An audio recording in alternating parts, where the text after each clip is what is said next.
Assalamualaikum warahmatullahi wabarakatuh. Perkenalkan, saya Wahyu Andini, NPM 005.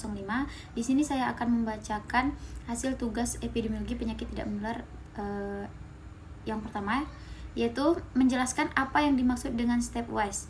Stepwise adalah sebuah sistem surveilansi untuk faktor risiko penyakit kronis yang didesain untuk negara dengan pendapatan rendah menengah.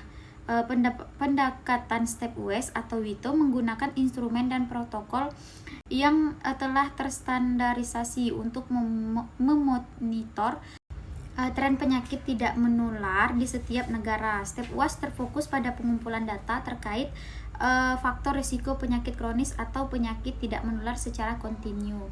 Selanjutnya nomor 2, mengemukakan langkah-langkah stepwise dalam menanggulangan penyakit tidak menular. Step 1 merupakan pengumpulan informasi umum individu terkait faktor risiko dengan pengisian kuesioner. Faktor risiko tersebut antara lain data sosial ekonomi, konsumsi tembakau dan alkohol, dan data kerangka aktivitas fisik. Kuesioner dibuat dalam bentuk sampel serta asupan makanan. Pada step 2, menambahkan informasi pada step 1 dilaksanakan dalam bentuk pengukuran fisik yang sederhana, seperti tekanan darah, tinggi badan, dan berat badan.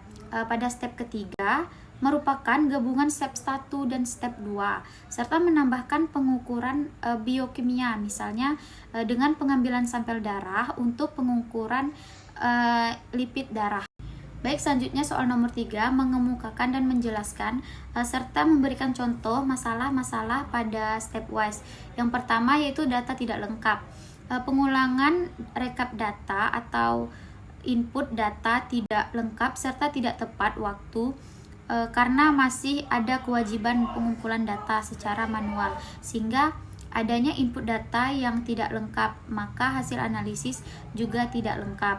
Contohnya, Puskesmas dan Dinas Kesehatan belum melakukan interpretasi data karena data yang dihasilkan tidak lengkap. Selanjutnya ada kader atau petugas kesehatan belum tampil.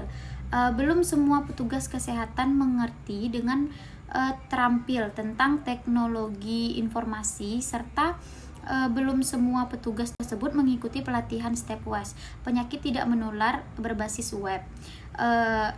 Contohnya, petugas puskesmas yang kurang paham dan pandai dalam analisis data berbasis web. Dan yang terakhir adalah indikator cangkupan pemeriksaan tidak dapat dinilai.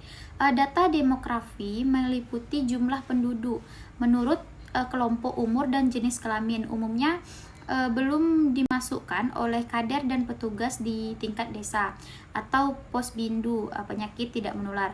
Seperti contohnya pemeriksaan di puskesmas atau posbindu penyakit tidak menular tidak dapat dinilai karena sulitnya mendapatkan jumlah penduduk. Baik, selanjutnya soal nomor 4, mengemukakan dan menjelaskan serta memberikan contoh tantangan-tantangan dalam stepwise. Yang pertama adalah keterbatasan data dan manajemen laporan stepwise.